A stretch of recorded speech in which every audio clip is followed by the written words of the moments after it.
السلام عليكم ورحمة الله وبركاته. دنا يتكبراتشي ቻናል ተከታታዮች እንዴት ናችሁ? ከኔ ጋር አልሐምዱሊላህ ረቢል ዓለሚን። አንዲት እህታችን ባሌን ዳርኩት ትላለች። ምክንያቱ ምን እንደሆነ በደንብ አስረዳችኋለሁኝ። እንግዲህ ያው ስደት ነው ምክንያቱ ትላላችሁ። እነዚህ ህፃናቶች ኦቲዝም ይባላሉ። ስለነዚህ ጉዳይ እና ስለ ልጅቷ ጉዳይ በደንብ አወራችኋለሁኝ። ቪዲዮውን እስከ መጨረሻው ተከታተሉት። ለብዙ እናቶች የሚጠቅም ሀሳብ ነው። እንደምትደግፉኝም ተስፋ አደርጋለሁኝ። የዚችንም ልጅ ታሪክ ስነግራችሁ አንዷ ልጇ ኦቲዝም ናት እና እንዴት እንዳገለሏትና እንዴት ከከተማ ወደ ገጠር እንዳስገቧት ታሪኩን እነግራችኋለሁኝ ማለት ነው። እናት በጣም እያለቀሰች ነው የነገረችኝ። በመጀመሪያ 3 ልጆች ናቸው ያሏት። አንዷ ልጇ ኦቲዝም ናት፣ ልክ እንደምታዩቸው ማለት ነው። መልካቸው በጣም ነው የሚመሳሰለው፣ ስራቸው፣ ሁሉ ነገራቸው በጣም ነው የሚመሳሰለው እና እሷ እነዚህን 3 ልጆች ለባሏ ጥላ ለመሄድ ወደ አረብ ሀገር ስታስብ 2ቱን ልጆች ነው ሊቀበላት የቻለው። አንዷን ልጇ እናቷ ገጠር ናት። ኦቲዝም የምላችሁን ችግር ያለባትን ልጅ ወደ ገጠር ላከቻት ማለት ነው። ከዛ ባሉየው እነዚያን 2 ልጆች ይዞ ከተማ ተቀመጠ። ከዛ ምግብ የሚሰራለት፣ እንጀራ የሚጋግርለት፣ ወጥ የሚሰራለት በጣም ሲቸገር ሰራተኛ እየተቀያየረ ሲያስቸግረው ከዛ ሚስት ማግባት ፈልጋለሁ፣ ለኔ ስል ሳይሆን ለልጆቹ ስል ነው፣ ስለዚህ ይሄንን ፍቀጅልኝ ሲላት እሷ ደግሞ ቤት ስለሌላቸው በኪራይ ቤት ስለሆነ የሚኖሩት ይሄንን ሁኔታ እስከማመቻች ድረስ ቤት እስከምሰራ ድረስ ለልጆቼም የምትንከባከብ ትሆናለችና ያግባ ብላ ትፈቅድለታለች። ከዛ አግብቶ እየኖረ እያለ 2 አመት ሞላት። 2 አመት ሞልቷት ከስደት ተመለሰች። ከስደት መልስ ግን የገጠማት ነገር በጣም ከባድ ነበረ እና እዛ ከተመለሰች በኋላ እሱ ፍላጎቱ ሙሉ በሙሉ ሁለተኛ ያገባት ሚስቱ ጋር ሆነ ማለት ነው። ከዛ ልጆቿን ተቀብላ ቀጥታ ወደ ሄደች ወደ ቤተሰቦቿ ቤት ማለት ነው።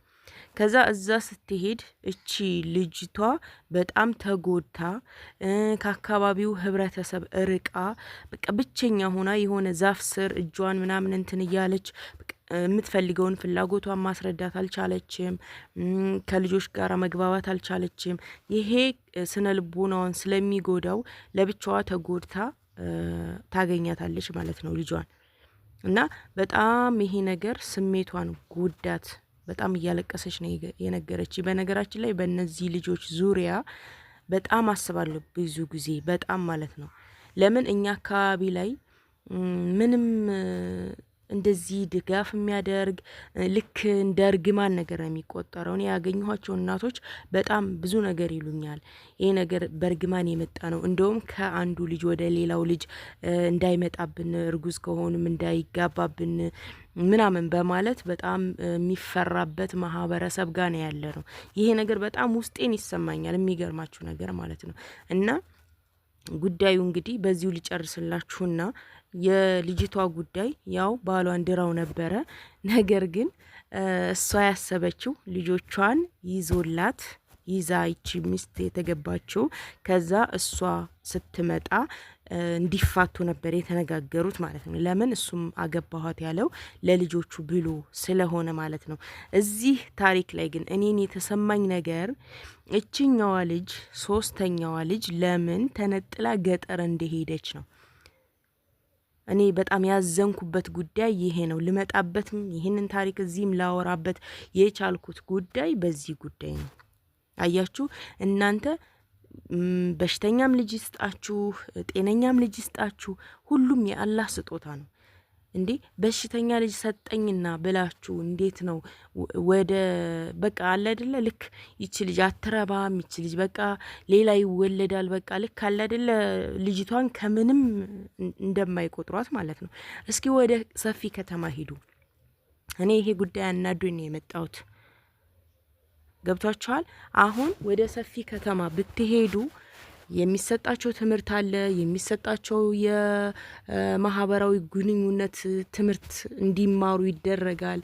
በቃ ልክ የሌሉ እንደዛው የነሱ አይነት ኦቲዝም ልጆች አንድ ላይ ተገናኝተው ማውራት እንዲለምዱ፣ መማር እንዲለምዱ፣ ማህበራዊ ግንኙነቶችን እንዲለምዱ የሚደረግ ነገር አለ። ይሄ ድርጅት አለው ለራሱ፣ ግን ያለው ድርጅቱም አዲስ አበባ ላይ ነው። እኔ ከዚህ በፊት ሞክሬ ይህን ነገር በዚህ ጉዳይ ላይ መስራት አለብኝ ብዬ ስልክ ቁጥራቸውን ድረስ ተቀብዬ ነበር። አሁን ድረስ አለኝ ስልክ ቁጥራቸው። 2 ድርጅቶች አሉ፣ የሁለቱም ድርጅቶች ስልክ አለኝ እና በዛ ጉዳይ ላማከራቸውና ወደዚህ ወደ ሀገራችን ላይ የሆነ ቅርንጫፍ እንዲከፈት በዚህ ጉዳይ እንዲሰራ በጣም ብዙ ጊዜ ሞክሬ ያለሁኝ። ነገር ግን እስከ ዛሬም ብዙም ቻናሌም እንትን ያን ያክል እይታ የለውም ነበረ። በዛ ምክንያት ነገሮችን ካታደረኳቸው ማለት ነው። አሁን ላይ ግን ለናንተ ይሄን ጉዳይ ይዤ የመጣሁት እስኪ እንደዚህ አይነት በቤተሰቦቻችሁ ውስጥ ያለ ሞልቷል ብዬ ነው የማስበው። በተለይ አሁን ጊዜ ላይ ኦቲዝም ልጆች በጣም እየበዙ ነው፣ ወይም የአይምሮ ዘገምተኛ ማለት ነው የሚባሉት ልጆች። ከዛም የባሰባቸው ልክ እንደ ፓራላይዝ ሆነው ቤተሰብ ላይ 20 አመት 15 አመት 30 አመት የተቀመጡ ልጆች አሉ። ቤተሰቦቻቸው እናቶቻቸው ኩርትም ብለው በቃ ኒንጃ በሽተኛ ሆነው እያሳደጉ ያሉ እየተንከባከቡ ያሉ ልጆቻቸው። ነገር ግን ወደ ውጭ ሲወጡ ማንም እንዴት ሆነልሽ፣ እንዴት ነው ህይወት፣ እንዴት ነው ብሎ የማይጠይቃቸው እናቶች ማለት ነው። በጣም እየተንገላቱ ያሉ እናቶች በየቤቱ ሞልተዋል። ግን ይሄን ሀሳብ ይዘን በአካባቢያችን በገጠሩም ክፍል ሊሆን ይችላል፣ በዚህ ባለሁበት እኔ በዚህ አካባቢ ለምን ይሄ ነገር ህብረተሰቡ ግንዛቤ እንዲኖረው፣ እነዚህ ልጆች እንደማንኛውም ሰው ማህበራዊ ግንኙነት ያስፈልጋቸዋል። ልጆች ከልጆች መገናኘት አለባቸው። ትምህርት ያስፈልጋቸዋል። ከሰዎች ለምን ይገለላሉ? ለምን በቃ እንደማይረባ እቃ ይወረወራሉ? እኔ በጣም ነው የሚያሳዝነኝ። ወላሂ ነው የምላችሁ። እኔ በሽተኛ እህት አለች ብያችኋለሁ። ከዚህ በፊትም ነግሬያችኋለሁ። ታላቅ እህቴ ናትና በእሷ በጣም አዝናለሁ ብዙ ጊዜ ማለት ነው። አንዳንድ ጊዜ እኔ ህይወቴን ሁሉ ብቀይራት ደስ ይለኛል። እንዴ ይሄንን ህይወት አላየችው፣ አልኖረችበት፣ አላገባች፣ አልወለደች በጣም ነው ብዙ ጊዜ የሚሰማኝና ይሄ ነገር ቤቴ ውስጥ ስላለ በሌሎች ህፃናቶች እንደዛ ሆነ ሲባል በቃ የማየው ነገር በጣም ነው የሚያሳዝነኝ። በጣም ከምገልጽላችሁ በላይ ማለት ነው። ገብቷችኋል? እና እንደዚህ እናቶች ሞልታችኋል። ከዛ መታችሁ እኔን እስኪ አውሩኝ፣ አናግሩኝ፣ ለነገሩ መፍትሄ እንፍጠርለት። ልጆቹ ተገናኝተው በየአካባቢያቸው የሚረዱ ነገር የትምህርት ማቴሪያል እንዲሰጣቸው፣ መምህር እንዲመጣላቸው፣ ብቻ ብዙ ነገሮች አስፈላጊ ነገሮች እንዲቀርብላቸው ከሌሎች ድርጅቶች ጋራ ወደኛ ሀገር መጥተው ያለውን ጉዳይ እንዲያዩ እፈልጋለሁ። በዚህ ጉዳይ የምታግዙኝ ትኖራላችሁ? ይሄ ማንኛውንም እናት ማንኛችንም ሊያጋጥመን የሚችል ችግር ነው። ማንም በወንጀሉ በርግማን ምናምን የሚያመጣው ነገር አይደለም። ይሄ ያላህ ስጦታ ነው። በቃ አንድ ሰው በሽተኛ ልጅ ይሰጠዋል፣ ጤነኛ ልጅ ይሰጠዋል። ይሄ ያላህ ስጦታ ነው። እንደፈለገ ነው እሱ። ገብቷቸዋል። እና ግን ይሄንን ነገር ከህብረተሰቡ ጋር ግንዛቤ እንዲኖረው፣ በገጠር ልጆቻችሁን ጥላችሁ አረብ ሀገር የተሰደዳችሁ በሽተኛ የሆኑባችሁ ለማሳደግ ለማስተማር ፈልጋችሁ ነገር ግን ተስፋ ቆርጣችሁ ልጆቻችሁን ጥላችሁ አረብ ሀገር የሄዳችሁ እህቶች አላችሁ። እኔ እንደዚህ አይነት እህቶች በሚያናግሩኝ ሰዓት እኔ በጣም ነው ማዝነው። በቃ አትረባም ልጅ አትረባም ብለውኝ በቃ እሷ ስለማትረባ መተሽ ሌላ ግብተሽ ውለጂ፣ ሌላ ልጅ ውለጂ፣ እችን ታያት ምናምን በቃ ይሄንን ታዩ፣ አይረባሽም፣ አይጠቅምሽም የሚባሉ አሉ። ለምን? ይሄ ሁሉ ከግንዛቤ እጥረት ነው። የገጠር እናቶች ብዙ ህፃናቶች በየዛፉ ስር እየተቀመጡ የሚረዳቸው አጥተው ከሰው ተገልለው በቃ እነሱ ማንም አይረዳቸውም። በቃ ለማስረዳትም አይሞክሩም። ለምን? ስለተገለሉ። ምን ትፈልጋለህ? እንዴት ነው? በምልክት ቋንቋ እንኳ ማንም ሊረዳቸው የሚሞክር ሰው የለም። በተለይ በገጠር ጭራሽ እንደ እርግማን ነው የሚቆጠረው ይሄ ነገር። እዚሁኛው ከተማ ላይም እንደዛ እየተሰራ ነው። ስለዚህ እነዚህ ልጆች እንዳይገለሉ እንደዚህ አይነት ኬዝ ያለባቸው ቤታችሁ ውስጥ ካሉ ምን ትላላችሁ? ሀሳብ አስተያየታችሁን ኮሜንት ላይ አስቀምጡልኝ። ግሩፕ መክፈት ፈልጋለሁ። በዚህ ጉዳይ መስራት ፈልጋለሁ። ለምን ይገለላሉ? እንደዚህ አይነት ህጻናቶች ትምህርት ማግኘት አለባቸው። ማህበራዊ ግንኙነትን መማር አለባቸው። እኔም ድርጅቶችን በቻልኩት መጠን አናግራለሁኝ። እናንተ ደግሞ አረብ ሀገር ያላችሁ እህቶቼ እንደዚህ አይነት ኬዝ ያለበት ህፃን ከቤታችሁ ይኑርም አይኑርም ልታግዙኝ ፈቃደኛ ትሆናላችሁ ወይ? ሁላችሁም ሀሳብ አስተያየታችሁን ኮሜንት ላይ አስቀምጡልኝ። ለብዙ አመታት ሳስበው የቆየሁት ሀሳብ ነው። እንድታግዙኝ እፈልጋለሁ። መሰራት ያለበት ጉዳይ ነው። ብዙ ቪዲዮዎችን እቀርጽላችኋለሁኝ። ያሉትን ጉዳዮች አሳያችኋለሁኝ።